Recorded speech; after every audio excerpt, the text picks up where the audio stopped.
गांव के किनारे एक पुरानी हवेली थी जिसे शापित हवेली कहते थे। इस हवेली में कई साल पहले एक बुरा जादूगर रहता था जिसने गांव के लोगों को अपनी बुरी शक्तियों से परेशान किया। उसकी काली कला का भयानक असर इतना बड़ा था कि गांव वालों ने अंततः एकमत होकर उसे समाप्त करने का फैसला किया। जादूगर की हत्या के बाद उसकी आत्मा हवेली में कैद हो गई और तब से वह आत्मा दुष्ट बन गई। हवेली के आसपास के लोग अक्सर रात के समय अजीब आवाजें सुनते थे।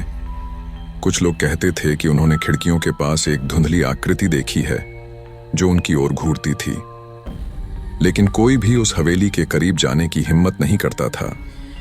गांव में एक साहसी युवक रोहन, जो हमेशा रोमांच की तलाश में रहता था, ने तय किया कि वह इस रहस्य का पता लगाएगा। एक रात जब चांद की रोशनी में सब कुछ चमक रहा था, रोहन ने हवेली की ओर कदम बढ़ाए। हवेली के दरवाजे पर पहुंचते ही उसे एक ठंडी हवा का झोंका महसूस हुआ। उसने दरवाजा खोला और अंदर कदम रखा। हवेली का माहौल बहुत ही भयानक था।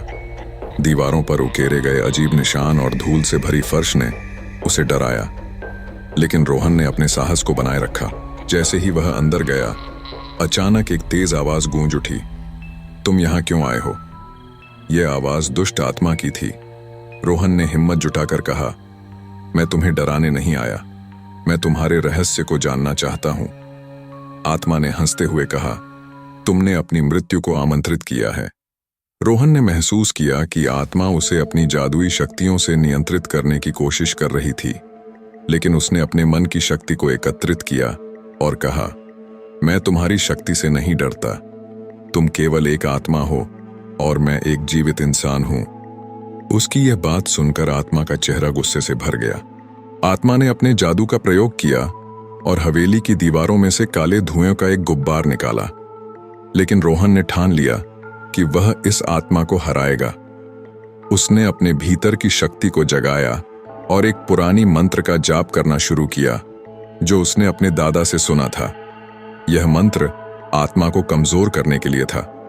जैसे ही रोहन ने मंत्र का उच्चारण किया, हवेली में एक तेज प्रकाश फैला।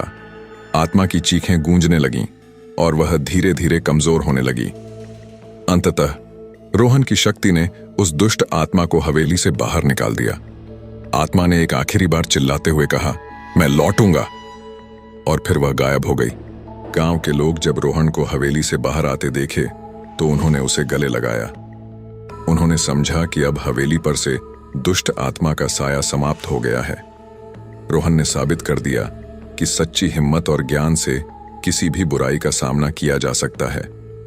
हवेली को अब शांति मिल गई और गांव वाले फिर से एक खुशहाल जीवन जीने लगे। आपको कहानी से क्या सीख मिलती है, कमेंट बॉक्स में बताएं और हमारे चैनल को सब्सक्राइब करें। धन्यवाद।